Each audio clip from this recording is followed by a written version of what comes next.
Are you kidding me, guys? At the time of this recording, Aaron Judge, Juan Soto, and Giancarlo Stanton just went back to back to back. Are you kidding me? Are you fucking kidding me? That's it. We're winning the World Series. I've seen enough. We're winning the World Series. Oh my god. Get out of here, bro. I gotta see that once I'm done recording this.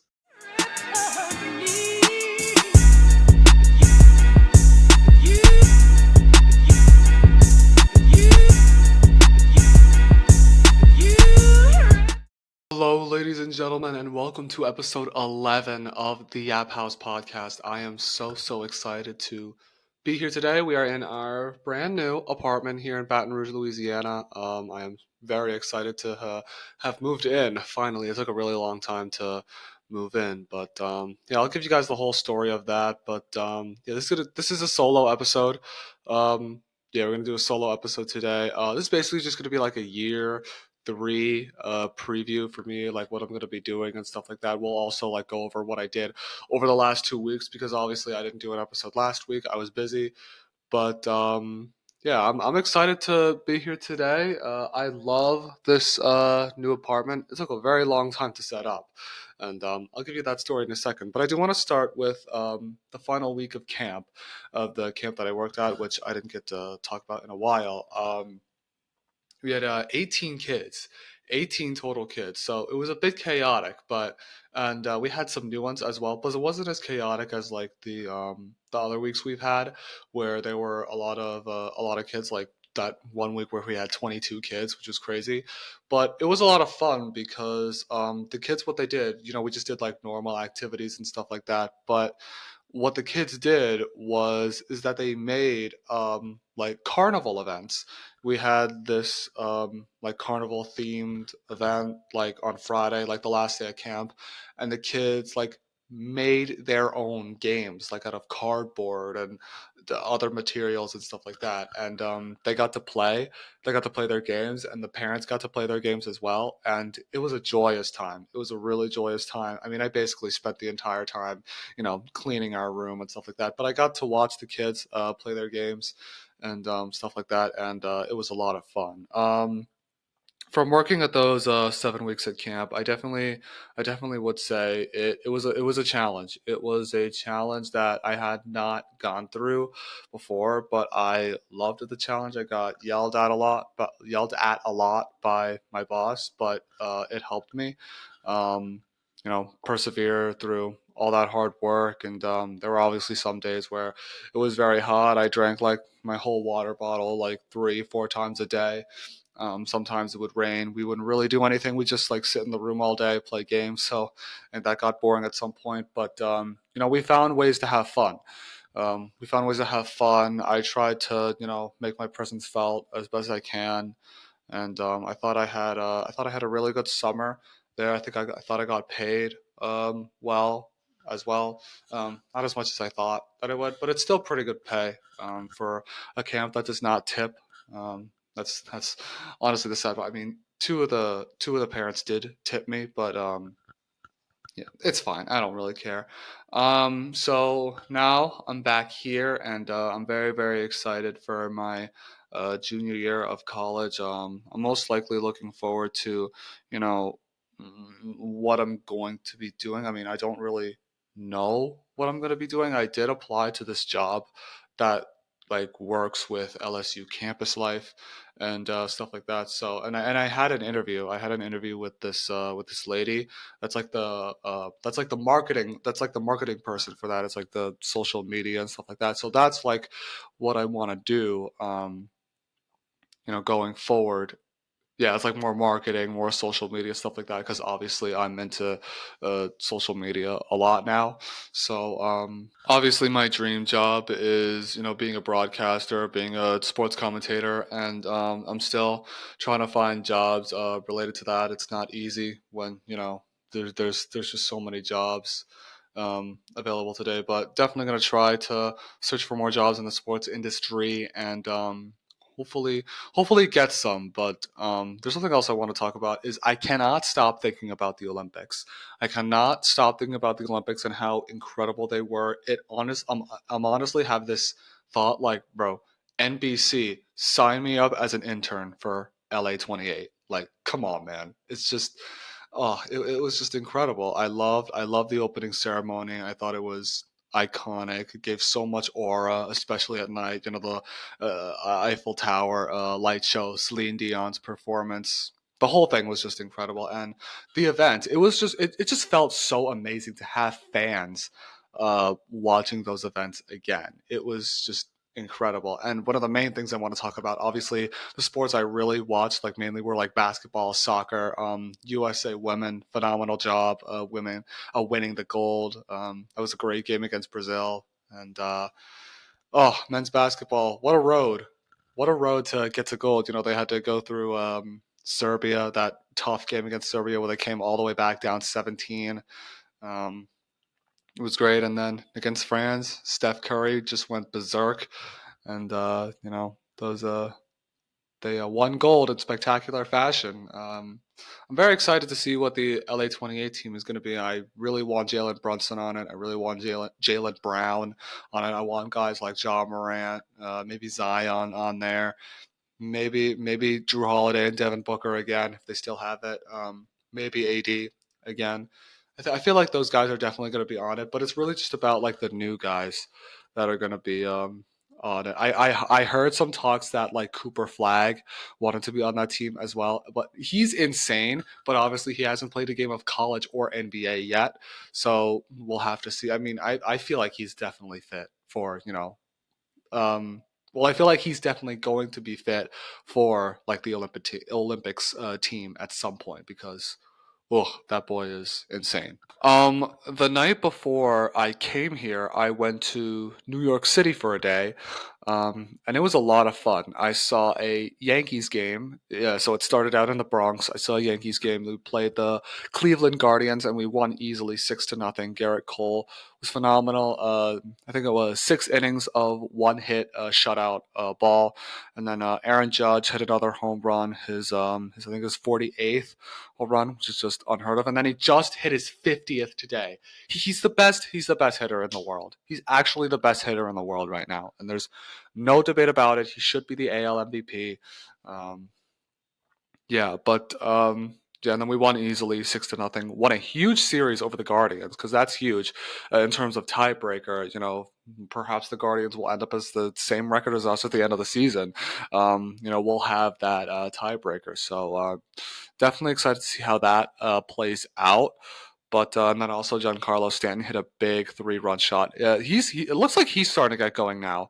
He's been on IR for a while, but it looks like he's starting to get going now. And if he can get going, oh, we're gonna be a dangerous team to beat with already. Judge going off, Juan Soto going off.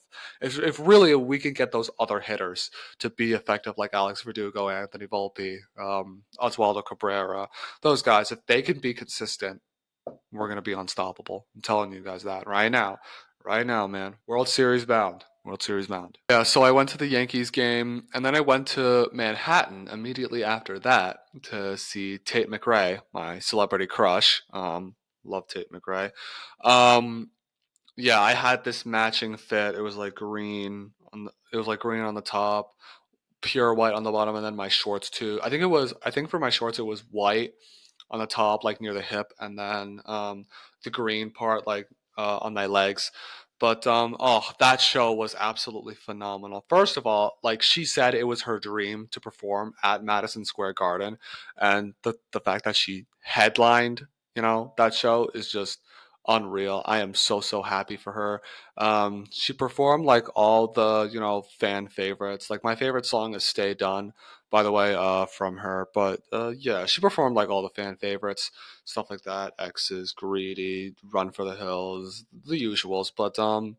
But what was amazing, and it was something like she hadn't done in other shows, is she performed a brand new song called "It's Okay, I'm Okay," and I was like, "Wait, I've never heard this song before. Like, what is this?" She performed it, and it was absolutely incredible. Like, I was confused at first because I didn't know what I was listening to be honest. But then I saw like other clips of it on TikTok, and I'm just like, man, that just sounds absolutely phenomenal, and I cannot wait for it to drop. I know I'm going to be listening to it a lot, but what she also did was she performed a song with the Kid Leroy. I think it was Without You. She performed that song with the Kid Leroy, like together on stage. And I'm like, I actually dropped to my knees. Not actually, but in my head. Because, like, obviously, she's my celeb crush. I hate love. I hate love sometimes. I love, some couples, but other couples, not so much. But yeah, I'm not the biggest lover, if you know what I mean. But yeah, that was insane to see. That was insane to see. But that whole show was just absolutely crazy. Um, the fans were just screaming like crazy, and like, oh my gosh, I was like, I couldn't take this. I was singing my heart out though. I was singing my heart out to pretty much every song, and it was a lot of fun. It was a lot of fun. But then I was like, okay, once I left the arena, I couldn't find, I didn't remember where I parked. So I decided to get ice cream first. So got some ice cream, and then I did not get home till around maybe 1 a.m. 1 a.m. But then I did not get any sleep. Zero, zero sleep at all because I was like working on social media stuff, posting, working on the vlog of New York City. It's on my TikTok now for those who haven't seen it yet. It's on my TikTok now. But yeah, I got no sleep and I haven't even finished packing yet. Like I was around like 50% finished with my packing. So it was tough. It was tough to handle those it was tough to handle those hours. Tough to handle those hours. I slept on the plane. So yeah, slept on the plane. And I feel like I got some good sleep on the plane, but it still wasn't enough because like when I landed in Baton Rouge, I had to set up my apartment, and let me tell you, it took me hours. Took me hours to set up my apartment because I had to like move all my heavy ass luggage from downstairs up here. I had bags that weighed like 50 pounds plus. It was actually brutal. It was actually brutal trying to move all my luggage from one floor to another. It was hard. It was definitely a challenge, but we pull through. We pull through, and now I think it looks great. Oh yeah, and by the way, like when I went to, I thought I was gonna take a nap that night because I thought I was gonna like finish my apartment like quickly, but that didn't happen. I had to like I thought I was gonna like take a nap in the middle of the day, but no. I also had to get dinner as well, so I what did I get? Did I get Chipotle? I think I got Chipotle or something like that. I don't remember, but oh yeah, I got Big Cheesy. I got Big Cheesy the first night, and then Chipotle last night for dinner. The dining hall's not open yet, so we have to. I just have to buy food. So I did not go to sleep both nights. I was here until like 2 a.m., 3 a.m., and I didn't wake up that first night until like 1 p.m. And then I don't even remember what I did, but I know I went out yesterday. I know I went out yesterday, Saturday night, and it was great. It was quiet at first, but I went to the house. I met someone I hadn't met before at the house. She's this pretty blonde girl, but yeah, met her. Saw some of my friends from the house that work at the house again, and then it filled up. I met Bear Jones for the first time. I saw a good amount of my friends, including some of the gymnasts. It was like a lot of people weren't out because of rush, and I do feel like it'll, pick up once like next weekend starts. But yeah, my two favorite bars are the House and JL, so I like bar hop in between those sometimes. I saw my really good friend who works at JL's. Got to talk to her for a bit and met some new people as well. It was a vibe. It was a vibe. It filled up as the night went along. I guess I was early. I'm gonna try to get to the bar early, like every time, not just so I can like save my spot. Not have to wait on those lines all the time. Not have to pay for line leave and stuff like that. So yeah.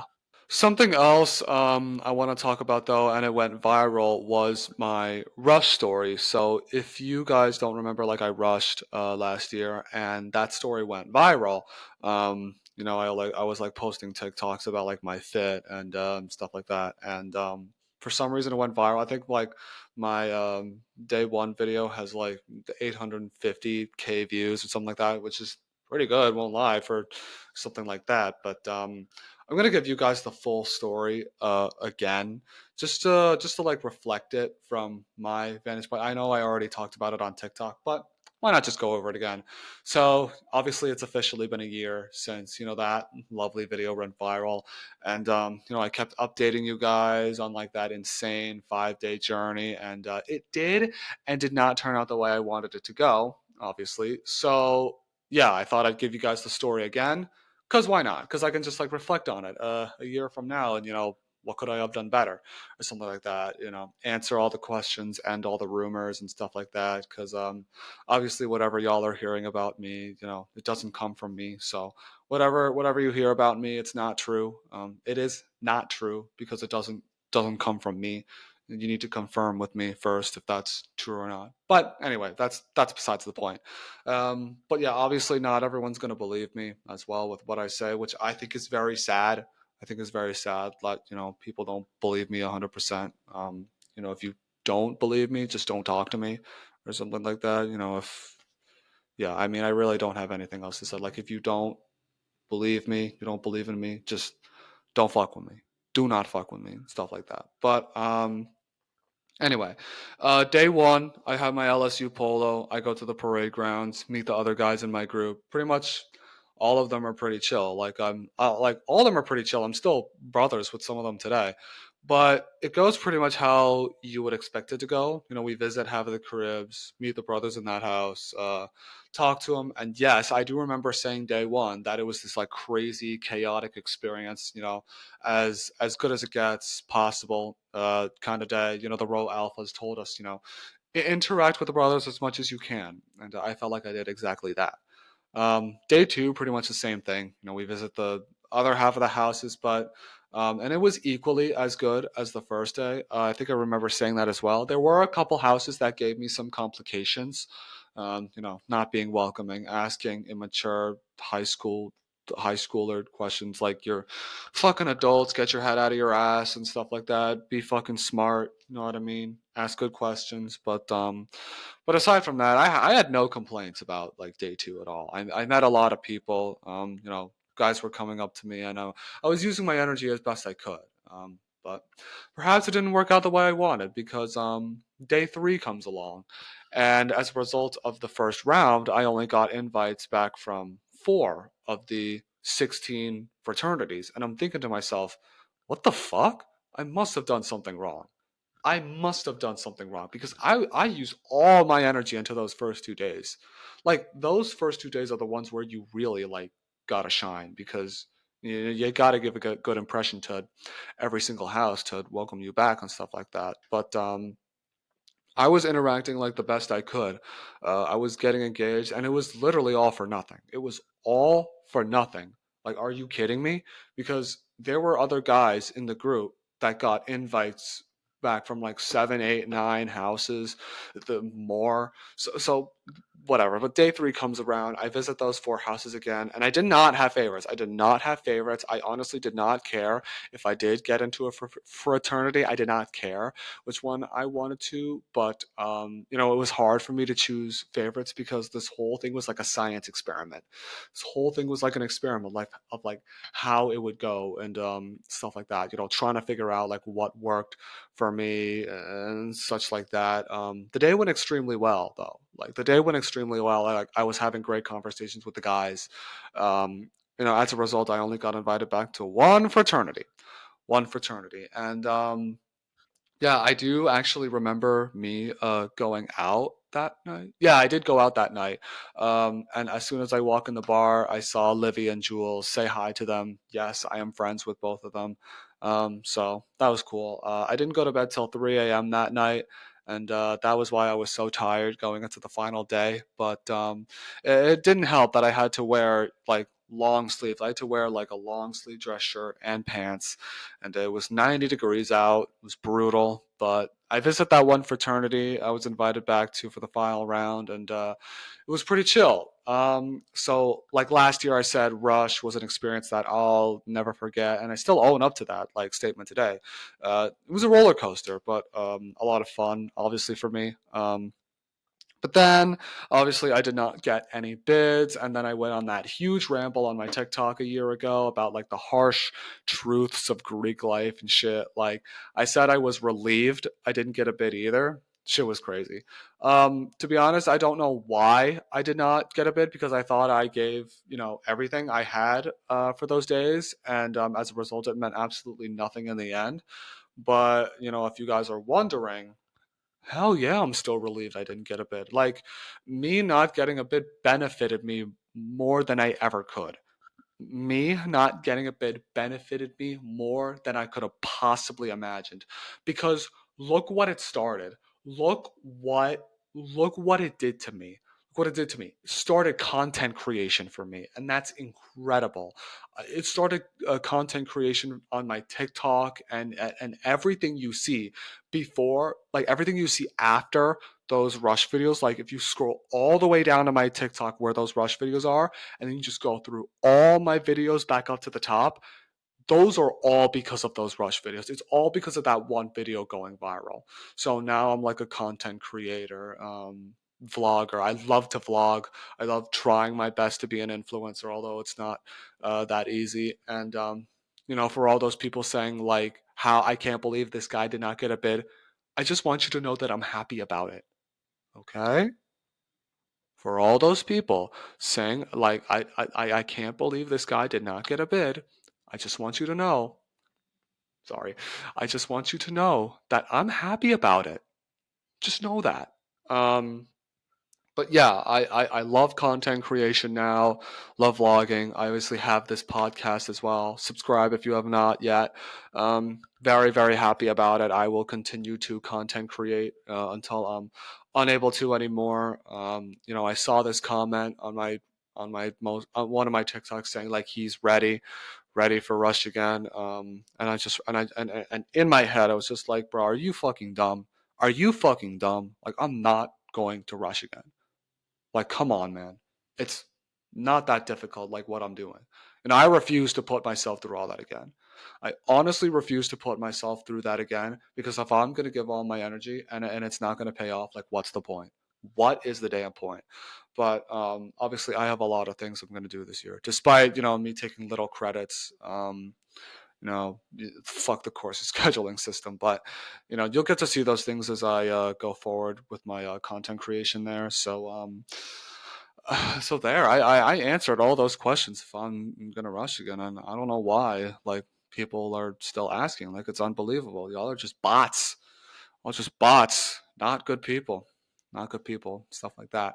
But definitely reflecting on it, a year from now, I would say that I learned like so much from it. Like I learned how important self love, really is. Really gotta put yourself first. I became more disciplined and motivated. I also made hella friends from that experience that I'm still friends with today. So yeah, the whole thing benefited me more than ever in my life.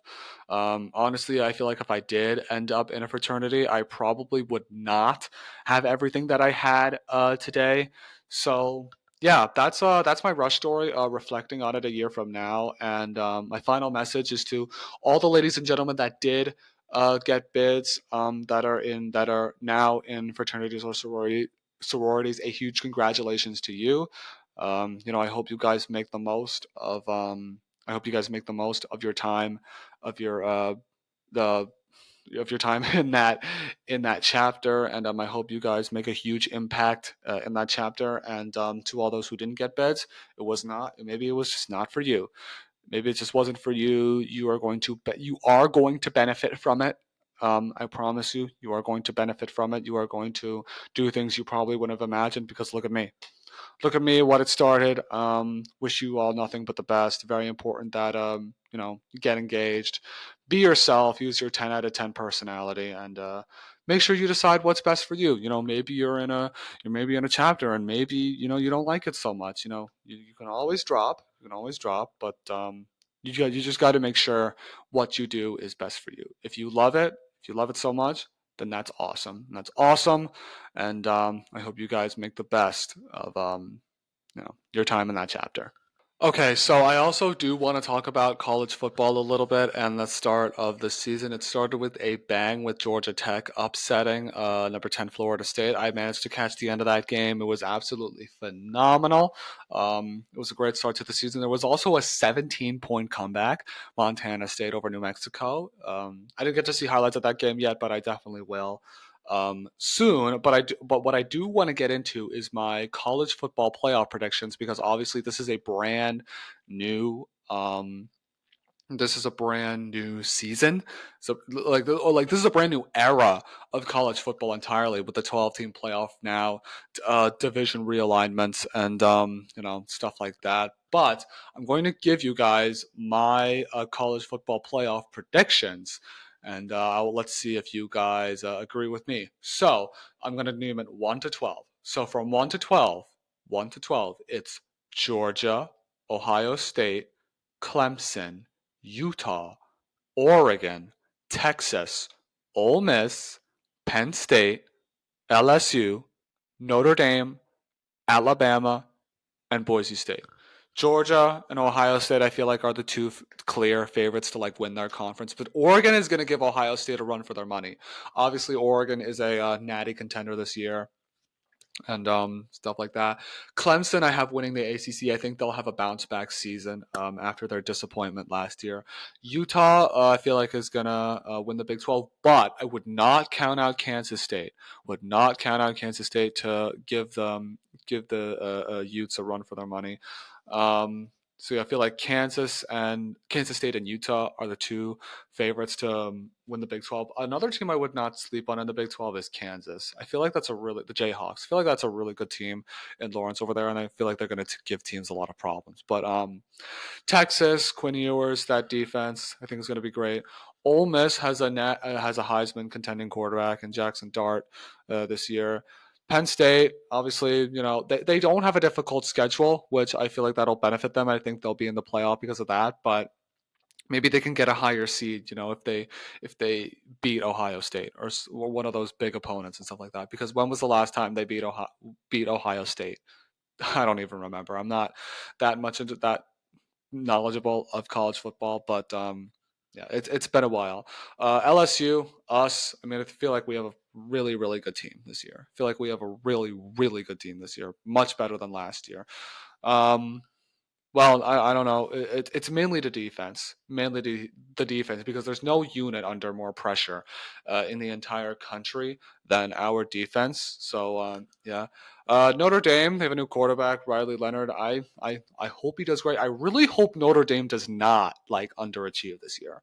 I believe in Marcus Freeman. I believe in that defense, and yeah. And then I have Alabama. I was hesitant putting Alabama here, because I know there are some people that believe in Kalen DeBoer, but I honestly, I'm not sure yet. I really debated putting Alabama here because, I mean, it was hard because it's not Nick Saban. If it was Nick Saban, I'd probably have them in the top 6 or something like that, but it's not.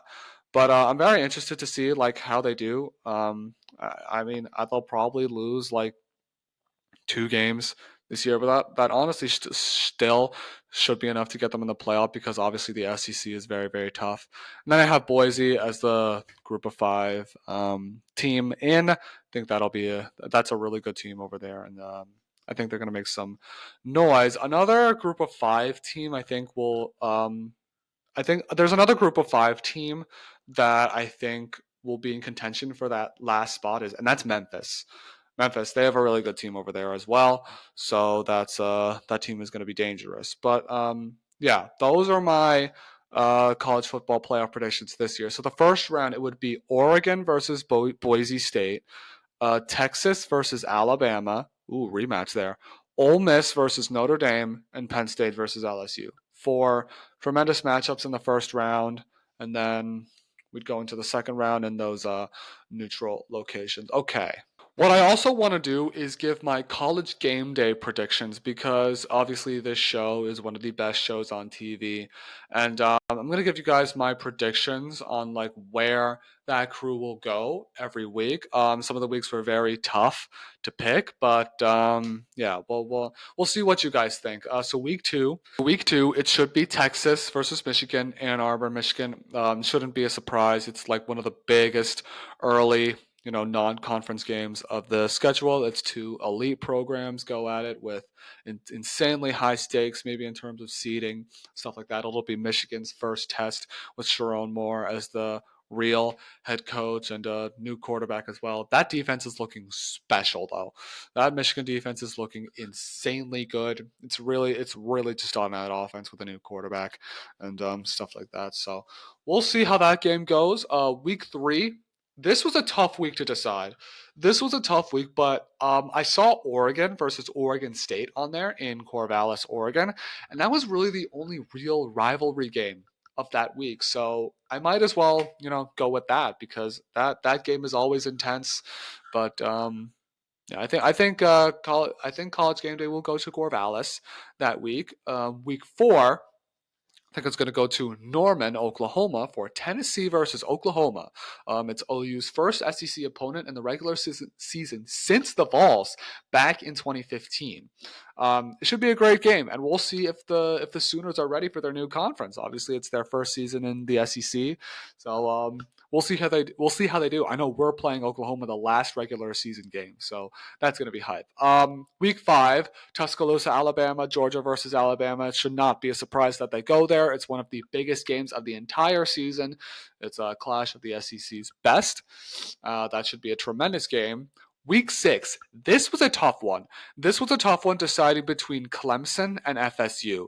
I decided to go with the national championship rematch of Michigan versus Washington in Seattle because how often do you see national championship rematches in the regular season? Not that often. Not that often at all. But Michigan has a tough schedule leading up. They have Texas, they have Southern California, who are ranked to start the season. So it's going to be tough for Michigan, especially with pretty much a brand new offense and stuff like that. But they lost a lot of players to the draft. But Washington should be 5-0. I think Washington should be 5-0 by the time that game rolls around because they do not have a difficult schedule at all. Obviously, they're going to have a new offense, new head coach as well. But hopefully they do well again in their season coming off a national championship berth. Week seven, I think it's going to go to Eugene, Oregon for Ohio State versus Oregon. This is arguably one of the most loaded weekends of the entire season, but this game stood out the most. Aside from the fact that it's preseason 2 versus 3, it's also between two teams that have a really good chance to win the national championship this year. Got all around, those teams are built to win the national championship. So we'll see. Week eight, I think it's going to go to Austin, Texas for Georgia versus Texas. It's no surprise that I picked this. It's preseason 1 versus preseason 4. Texas going up against an SEC powerhouse. They played Georgia before. It was in the Sugar Bowl last time, but that atmosphere is going to be as good as we've ever seen. And I chose this over Alabama versus Tennessee because we obviously don't know how well those teams are going to do. Alabama with a brand new head coach, Tennessee, new offense, stuff like that, new quarterback. But we'll see. And we don't know how well those teams are going to do. While Georgia and Texas, we know they're going to be competing for the national championship like every week. So yeah, that's going to be a lot of fun to watch. Week 9, this was another super tough week to pick. There were a lot of options here, including Florida State versus Miami, LSU versus Texas A&M, Oklahoma versus Ole Miss, and so on. But I chose Kansas versus Kansas State in Manhattan, Kansas. I feel like Kansas doesn't get enough appreciation because, like I said earlier, these teams, like I said earlier, but both of these teams are preseason ranked. Both these teams are preseason ranked and with big ambitions this year. So we'll see how they do leading up to the game. I think the Jayhawks could surprise many people. that I know they're not. I don't think they're a top 5 favorite in the in the Big 12. I think is surprising. I think it's very surprising. I feel like that team can surprise many people. Well, the Wildcats, they're a top 3 favorite in the Big 12. It's like Utah, Kansas State, and then someone else. I think it's UCF. I think it's UCF that's in there or somewhere. But week 10, I think it's going to go to University Park, Pennsylvania for Ohio State and Penn State. If everything pans out for both these teams, they should be undefeated and they should be this should be one of the year's biggest games. The real question is though, like, when is Penn State's time? When is Penn State's time to shine? Like, it's certainly not going to be easier this year. So if not now, then when? You know what I mean? Like, those atmospheres are different though, and I hope Penn State gives their fans something to celebrate because it hasn't been successful against Ohio State recently. But it shouldn't be any different though. Like, it shouldn't be a different atmosphere when College Game Day goes there again if they end up there. So yeah, week 11. This was a tough one. I decided to go to Oxford, Mississippi, for Georgia and Ole Miss. I decided to go with this game over Alabama, Alabama versus LSU. When I remembered that they went to this game last year, Florida State versus Notre Dame was another option because that's a top 10 matchup. But I went with this game because it's preseason number 1 versus number 6. Got 2 Heisman contending quarterbacks, 2 favorites in the SEC, 2 tremendous coaches, offenses, all around teams and stuff like that. And that should be a great game when it rolls around. Week 12. Oh boy, week 12. This was the hardest week to decide by far. Like, there were really no games that week that really caught my eye besides Tennessee versus Georgia in Athens, Georgia. Hopefully that will change. Hopefully that will change when that week rolls around, but I'm sticking to this one because the Vols will be looking for some revenge. And apparently those tickets to that game right now are as low as $300. Like, that's crazy. Fortunate for the students that they get in for free, but it should be an electric atmosphere that weekend. Tennessee versus Georgia, always a tremendous game every year. I know Georgia's had the upper hand recently, but we'll see if Tennessee can pull something out there. Week 13, we have to get at least one FCS game in there. So I decided to go with Montana versus Montana State in Bozeman, Montana. Yeah, it's like, why not go with the Brawl of the Wild? They will meet for a 123rd time. It's one of the most underrated rivalries in football.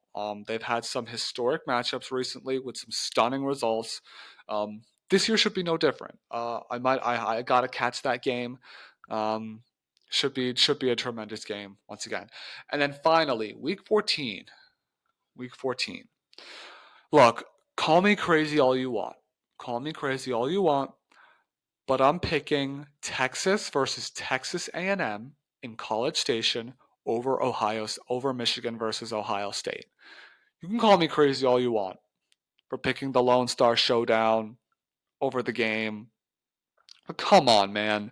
The Lone Star Showdown is finally back.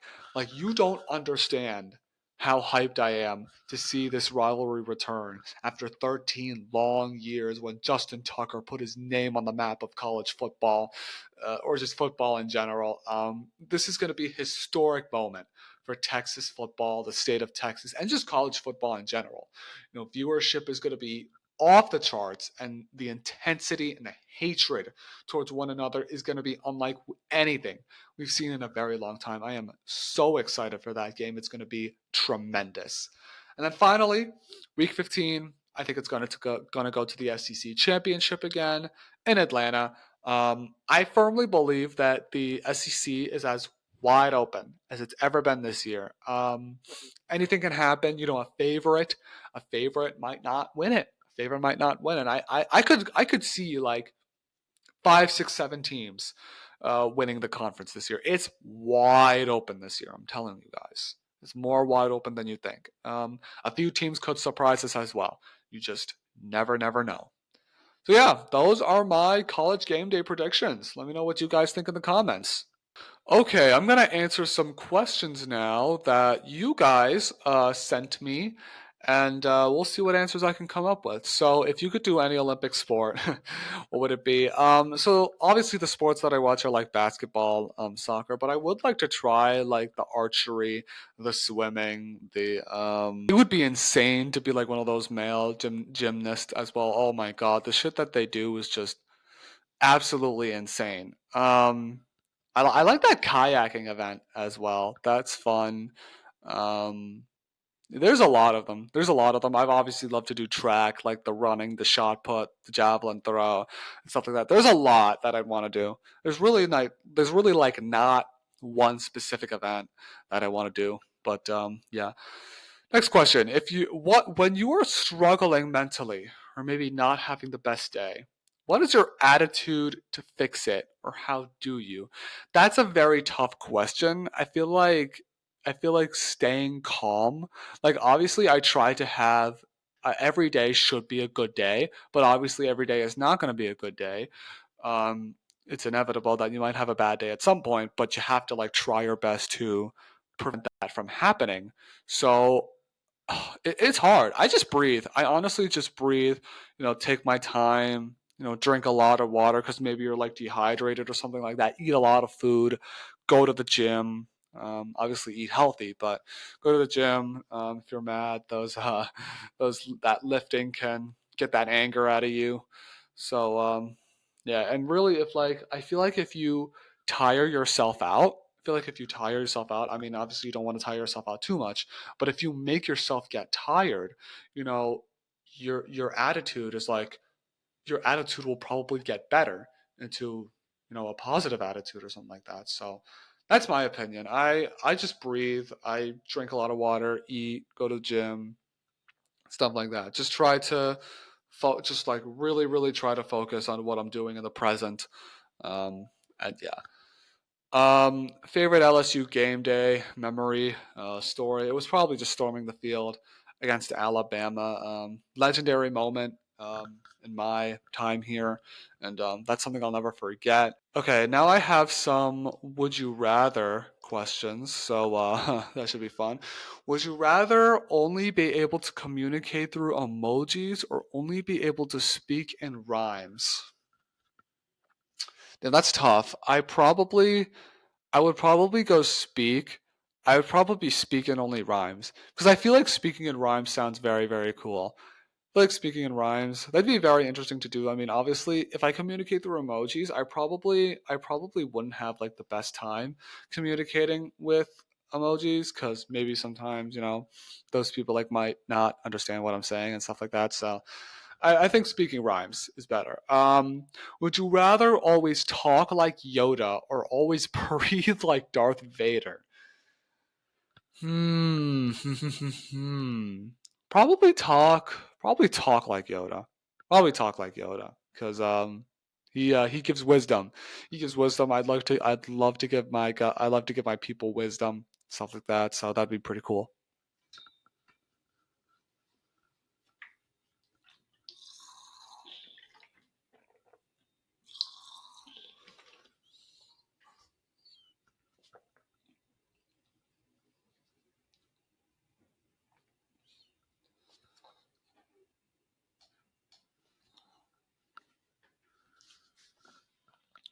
Would you rather be forced to dance every time you hear music or forced to sing along to any song that you know? Sing along to any song I know because me dancing, oh my god, you don't want to see it. You just don't want to see it. So I'd obviously sing along to any song I know. That'd be so much better. Would you rather be able to control fire or water? Water, that's not even a question. And then would you rather have the ability to download memories or take perfect photos? That's another tough one. Probably take perfect photos because my phone camera is so shit. Like until I get like a new phone, I would much rather like take perfect photos because I mean I can download memories on my own. Like I can download memories on my own. Taking perfect photos would be just like so much better for like aura and stuff like that. So I'd much rather take perfect photos and stuff like that. All right, we're gonna cap this off by giving you guys like a little year three preview for me, what I'm gonna be doing. So yeah, obviously I said I applied to that campus life position, marketing. Hopefully I do get it. Obviously gonna be go into the gym a lot, really try to like get myself big, stuff like that. I'm obviously going to be working hard. I only have 4 classes. Well, no, I have 3 classes and an activity course. That equals only 10 hours. I have this jogging course that I'm pretty excited about. It's early in the morning.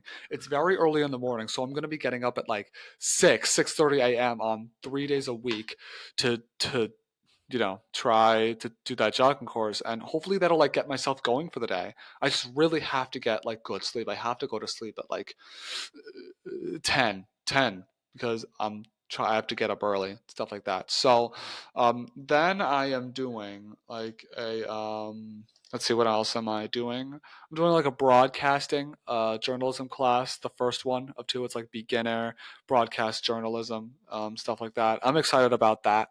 And I'm doing some kind of kinesiology class. I'm starting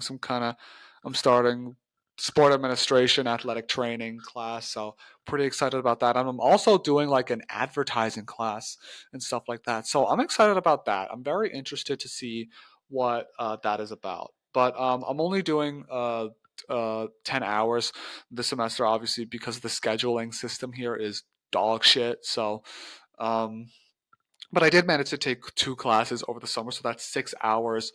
Combine it with this semester is 16, and then I'm also doing a winter class. I'm also doing some kind of like sports coaching class over the winter, so that'll be 19 hours. So that's technically doing 19 hours in one semester. Like that's really really good. That's really really good. And obviously you can like separate it from different times of the year, and then hopefully picking classes for me like during the spring will be a lot better, stuff like that. So hopefully that works out. But obviously, I still have that job where I work at the concessions at Tiger Stadium. I think they're paying bonus this year. I think they're paying bonus this year, that which is really really good. So yeah, obviously, I love this apartment. I think I'm gonna make a really nice living here. Obviously, it took me a while to set up, but yeah, we pull through. It's a lot more spacious compared to my last apartment. My apartment was pretty small. I also have things that I'm adding to my apartment. Like on the way, I have LED lights and stuff like that. And also, I ordered like a soundboard to have like all my microphones plug in, so I can have like guests in person on my podcast. So hopefully that'll work out very well. Are you kidding me, guys? At the time of this recording, Aaron Judge, Juan Soto, and Giancarlo Stanton just went back to back to back. Are you kidding me? Are you fucking kidding me? That's it. We're winning the World Series. I've seen enough. We're winning the World Series. Oh my god. Get out of here, bro. I gotta see that once I'm done recording this. But anyway, guys, I'm also very, very excited for our football season. I think we're going to have an amazing season, much better than last year. And hopefully, all that hard work over the offseason, hopefully, that team bonding that they've had over the course of the summer pays off. But yeah, that's really all I have for this first episode in Louisiana. Obviously, again, very, very excited to start my upperclassman reign, and cannot wait to see what the future holds. But anyway, guys, thank you guys so much for watching this introduction to my time here at LSU year 3. Obviously, very excited, and yeah, I will try to get guests on here as much as I can. And I will see you guys in the next episode. Bye bye.